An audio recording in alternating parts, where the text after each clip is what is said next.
बिस्मिल्लाहिर्रहमानिर्रहीम।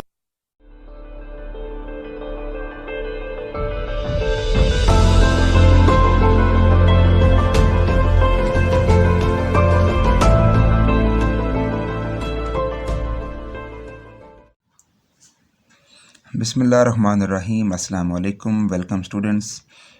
Exercise number 7.1 question number 1। गुज़िश्ता video में हमने इस क्वेश्चन के पार्ट नंबर 1 से लेके 5 तक डिस्कशन कंप्लीट की थी। आज हम इसके पार्ट नंबर 6 से स्टार्ट करेंगे। पार्ट नंबर 6 में भी आपको एज़ यूजुअल एक इक्वेशन दी हुई है, ठीक है, जिसे आपने सॉल्व करना है और इसमें से x की वैल्यू फाइंड आउट करनी है, ठीक है।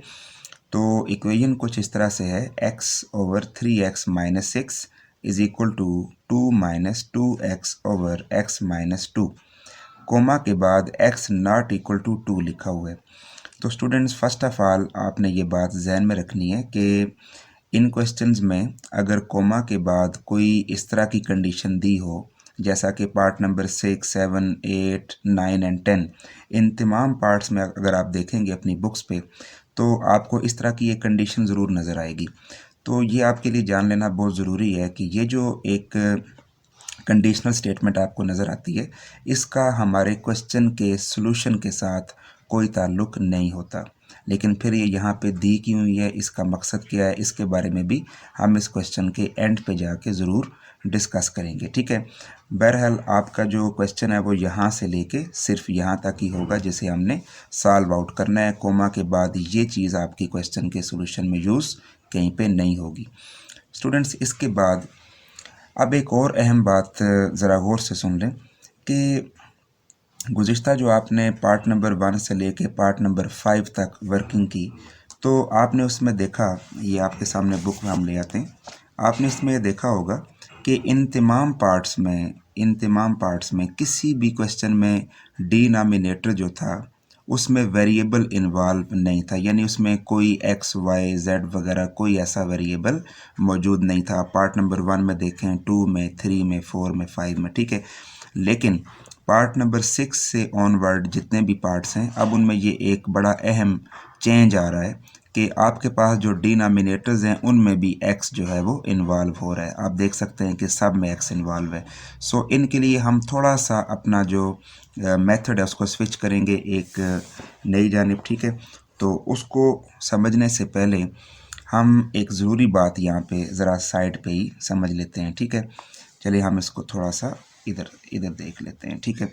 वो ये है कि आपने किसी भी वैल्यू में से कॉमन कैसे लेना होता है, ठीक है। टेकिंग कॉमन, ये बड़ा अहम कंसेप्ट है, ठीक है। टेकिंग कॉमन, हम किसी वैल्यू में से कोई नंबर कॉमन कैसे लेते हैं। फॉर एग्ज़ाम्पल, अगर हमारे पास लिखा हो 4x + 10, तो इसमें से हम क्या कॉमन लेंगे और कैसे कॉमन लेंगे। तो फर्स्ट ऑफ ऑल आपने देखना है कि इस टर्म में जो कोएफिशिएंट यूज़ हो रहा है वो 4 है और यहाँ पे 10 लिखा हुआ है। अब आपने एक ऐसा नंबर सोचना है जिस नंबर के टेबल में 4 भी आता हो और 10 भी आता हो, ठीक है। तो डेफिनेटली वो नंबर है 2। वो नंबर क्या है? 2 है। तो इसमें से आप 2 कॉमन ले सकते हैं, ठीक है। जब आप 2 कॉमन लेंगे तो अब हम ब्रैकेट में कुछ रिमाइंडर्स लिखेंगे, मतलब जो वैल्यूज़ बाकी बच रही हैं वो लिखेंगे। अब आपने बाकी वैल्यू कैसे देखनी होती हैं या वो कैसे चेक करनी होती हैं, उसका तरीक़ाकार ये है कि आपने इस 4 को इस 2 पे डिवाइड करना है रफ वर्क में, ठीक है।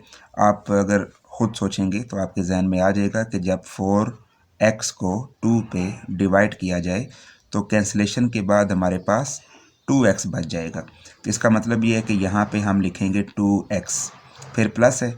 इसी तरह फिर ये दूसरी वैल्यू है, इसको भी जब आप 2 के साथ डिवाइड कर लेंगे तो आपके पास कैंसिलेशन के बाद 5 आ जाएगा, ठीक है। तो इसका मतलब यह है कि अब 2 जब कॉमन आ जाएगा तो अंदर हमारे पास ये 2 वैल्यूज़ बच जाएंगी, ठीक है। तो यूँ हम कॉमन लेते हैं। दूसरी बात ये कि जब आप कॉमन ले लें तो उसके बाद आप थोड़ा सा ये भी देख लें कि क्या इस बाहर वाली वैल्यू को अंदर वाली वैल्यूज़ के साथ अगर मल्टीप्लाई किया जाए तो क्या ऊपर वाली वैल्यू वापस आती है या नहीं। अगर वो आ रही है तो इट्स मीन दैट कि आपने कॉमन लेने वाला स्टेप बिल्कुल ठीक से अटैम्प्ट कर लिया है। ठीक है, तो स्टूडेंट्स ये एक मेथड था बहुत ज़रूरी जो कि आपको पार्ट नंबर 6 से ऑनवर्ड अगले पार्ट्स में काम आने वाला है। ठीक है, ओके। अब इसके बाद हम वापस आते हैं अपने क्वेश्चन पे।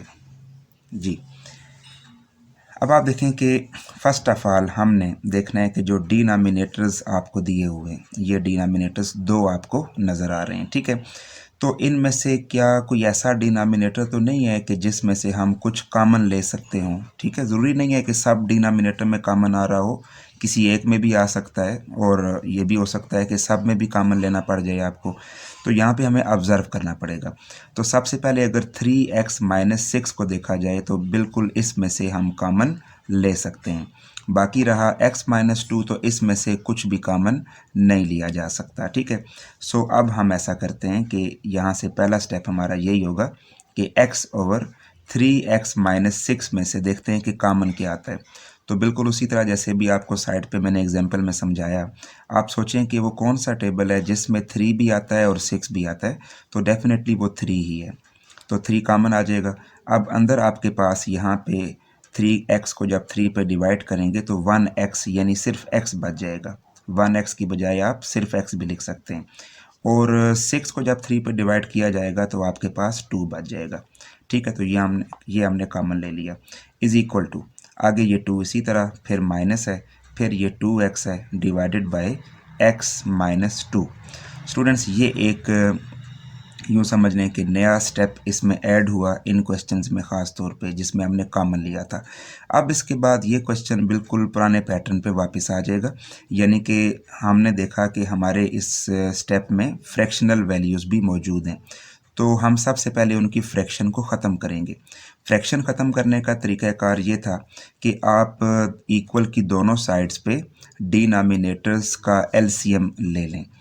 अच्छा जी, अब जब हम इनका एलसीएम लेते हैं तो एलसीएम में भी एक ख़ास बात है कि गुज़िश्ता तमाम पार्ट्स में आपने जब एलसीएम देखा था तो वो आम नंबर्स थे, जैसे मैंने अभी शुरू में आपको दिखाया भी बुक से। ठीक है, तो वो जो सारे नंबर्स होते हैं उन नंबर्स का एलसीएम लेना तो वो बिल्कुल आसान है, जैसे हम छोटी क्लासेस में भी प्राइम फैक्टराइजेशन के ज़रिए से वो एलसीएम ले लेते हैं। ठीक है, लेकिन अब ये वैल्यूज़ वेरिएबल बेस्ड है, तो इनका एलसीएम इस तरीके से हम तो नहीं ले सकते, इसका फिर कोई और तरीका ही सोचना पड़ेगा। तो स्टूडेंट्स इसका तरीक़ाकार ये होता है कि आप डिनोमिनेटर्स वाली तमाम वैल्यूज़ को इन्वॉल्व करेंगे एलसीएम में उनको लिखेंगे, लेकिन रेपिटिशन से बचते हुए, यानी अगर कोई वैल्यू 2 बार लिखी होगी तो आप उसको एक बार ही लिखेंगे। ये एलसीएम का एक शॉर्टकट वे है। वैसे एलसीएम को फाइंड करने का जो एक कंप्लीट प्रोसीजर है वो थोड़ा सा डिटेल्ड में आएगा चैप्टर नंबर 6 में, लेकिन यहाँ पे एक आपको शॉर्टकट मैंने बता दी है। ठीक है, जैसा कि अब आप देखें ये 3 है, x-2 है, 1 है, फिर x-2 है, तो हम ऐसे करेंगे 3 लिखेंगे, उसके बाद 1 लिखेंगे, उसके बाद x-2 लिखेंगे। ठीक है, अब x-2 2 बार है तो हम उसको एक बार ही लिख रहे हैं। ठीक है, तो इट्स मीन दैट कि ये आपके पास 3 को अगर 1 से मैं मल्टीप्लाई कर दूं तो ये 3 इंटू x-2 3 इंटू x-2 भी लिखा जा सकता है। तो ये आपका आ जाएगा एलसीएम। अब आपको पता है कि फ्रैक्शनल फॉर्म को ख़त्म करने के लिए जो एलसीएम है उसके साथ हमें तमाम वैल्यूज़ को मल्टीप्लाई करना पड़ता है। तो चलें जी अब हम स्टार्ट करते हैं। ये देखें जी, x/3 इंटू x-2 ये पहली वैल्यू थी, तो इसके साथ मैं अपने एलसीएम को मल्टीप्लाई करता हूँ। 3 इंटू x-2 मैंने मल्टीप्लाई कर दिया। ठीक है, इक्वल्स टू, फिर आगे 2/1 था, 2/1, इसके साथ भी 3 इंटू x-2 हो जाएगा मल्टीप्लाई, फिर माइनस है, फिर नेक्स्ट वैल्यू थी जी 2x डिवाइडेड बाय x-2, इसके साथ भी हमने 3 इंटू x-2 को किया मल्टीप्लाई। ठीक है स्टूडेंट्स, अच्छा जी, अब हमने कैंसिलेशन करनी है। देखें जी यहाँ पे 3b और x-2 भी ये दोनों कैंसिल हो रहे हैं, तो बाकी हमारे पास क्या बच रहा है, जस्ट x। ठीक है, इक्वल्स टू, अब आप देखें कि ये 2/1 है, तो 1 तो नीचे वैसे भी इग्नोर किया जाता है, तो 2 को अगर मैं डायरेक्ट इसके साथ मल्टीप्लाई कर लूँ तो 2 3 6 आ जाएगा, और आगे x-2 एज इट इज़ लिख देंगे हम। ठीक है, फिर माइनस है। अब इसमें x-2 और x-2 कैंसिल हो जाएगा, बाकी 3 रह जाएगा। 3 को इसके साथ मल्टीप्लाई किया जाए तो आपके पास 6x आ जाता है। ठीक है, ओके जी स्टूडेंट्स, अब हम इसके आगे चलते हैं। अब देखें, अब ये बिल्कुल क्वेश्चन सिंपल फॉर्म में आ गया, कोई इसमें फ्रैक्शन नहीं है और ना ही कोई इसमें मज़ीद कोई डिफ़िकल्टी बाकी रह गई है। जस्ट अब आपने ऐसे करना है कि 6 को मल्टीप्लाई करना है, ब्रैकेट में 6x - 12 आ जाएगा और फिर आगे -6x आ जाएगा। ठीक है, ये आपके पास इस तरीके से बन गया। तो अब इसके बाद आपने देखा यहाँ पे ये x है और इज़ इक्वल टू, देखें ये 6x और -6x, आपको मैंने बताया था कि अगर कोई वैल्यू कैंसिल हो रही हो तो आप शिफ्ट करने से पहले ही उसको कैंसिल आउट भी कर सकते हैं। तो बाकी आपके पास क्या रह गया यहाँ पे -12। लीजिए, तो डायरेक्ट वैल्यू हमारे पास आ गई है, x की वैल्यू आ गई है -12। ठीक है स्टूडेंट्स, अब हमने ये देखना है कि x की वैल्यू तो हमारे पास आ गई, हमारा आंसर भी आ गया। चलिए हम इसका सोल्यूशन सेट भी यहाँ पे लिख लेते हैं। सोल्यूशन सेट हमारे पास आ जाएगा -12। ठीक है जी, सो क्वेश्चन हमारा कंप्लीट है। लेकिन अब हमने ये देखना है कि ये जो हमारे क्वेश्चन में शुरू में ये एक पहले स्टेप में हमने देखा था कि एक कंडीशन दी हुई है। ठीक है, इस स्टेटमेंट के एंड पे कोमा के बाद आपको एक यहाँ पे स्टेटमेंट दी जाती है। ठीक है, तो इसका मकसद क्या है? ठीक है, देखें यहाँ पे लिखा हुआ था x ≠ 2। क्वाइट क्लियर है कि ये बताया जा रहा है कि आपके इस क्वेश्चन में से x की वैल्यू 2 नहीं आनी चाहिए।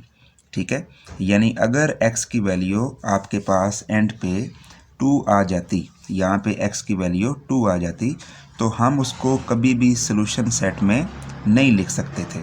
ठीक है, ऐसी सूरत में आपका सोल्यूशन सेट एम्प्टी रहेगा, क्योंकि हमारे पास x की एक ऐसी वैल्यू आ रही है जिससे हमें क्वेश्चन में मना किया गया है। ठीक है, तो x ≠ 2 यहाँ पे लिखने का मकसद ये है कि आपको ये पता हो कि हमारे इस क्वेश्चन में x = 2 अगर आ जाएगा तो आपका ये क्वेश्चन अनडिफाइंड सिचुएशन में चला जाएगा। खैर वो एक लंबी डिटेल है, उसको अभी आप फ़िलहाल एक साइड पे रखें। जस्ट इतनी बात याद रखें कि हमारे इस क्वेश्चन में से x की वैल्यू 2 नहीं आनी चाहिए। ठीक है, x ≠ 2 है। तो अगर x = 2 के अलावा आपके पास कोई अदर आंसर आता है, 3 आ जाए, 4 आ जाए, -2 आ जाए, कुछ भी 2 ना आए तो वो एक्सेप्टेबल है। लेकिन अगर 2 आ गया तो फिर हम उसको सोल्यूशन सेट में यहाँ पे नहीं लिख सकते। ऐसी सूरत में आपका सोल्यूशन सेट जो है वो एम्प्टी रहेगा। ठीक है, तो ये मकसद था उस कंडीशन के देने का। अब आपने इस बात को जहन में रखना होगा, जब भी आप क्वेश्चन इस तरह के सॉल्व करें तो एंड पे अपना आंसर इसके साथ ज़रा टैली कर लें। क्या ऐसा तो नहीं है कि जिस आंसर से हमें यहाँ पे मना किया गया, क्या हमारा वही आंसर तो नहीं आ रहा? ठीक है, तो अगर ऐसी बात है तो फिर आप सोल्यूशन सेट को एम्प्टी रहने देंगे। ठीक है, तो स्टूडेंट्स ये था इसका मकसद। तो अब आपके जो नेक्स्ट पार्ट्स हैं उनमें पार्ट नंबर 7 एंड 10, ये जो आपके पास 2 पार्ट्स हैं ये बिल्कुल पार्ट नंबर 6 के मेथड की तरह ही हैं। ठीक है, आप पार्ट नंबर 6 को पहले अच्छे से समझ लें, इसकी प्रैक्टिस कर लें और उसके बाद इन दोनों पार्ट्स को आपने खुद से ट्राई करना है। इसके अलावा क्वेश्चन 1 के जो रिमेनिंग पार्ट्स अब रह गए हैं इनको हम इंशाल्लाह नेक्स्ट वीडियो में डिस्कस करेंगे। इसके साथ ही हम आज की वीडियो को एंड करते हैं। अपना ख्याल रखिएगा। अस्सलाम वालेकुम।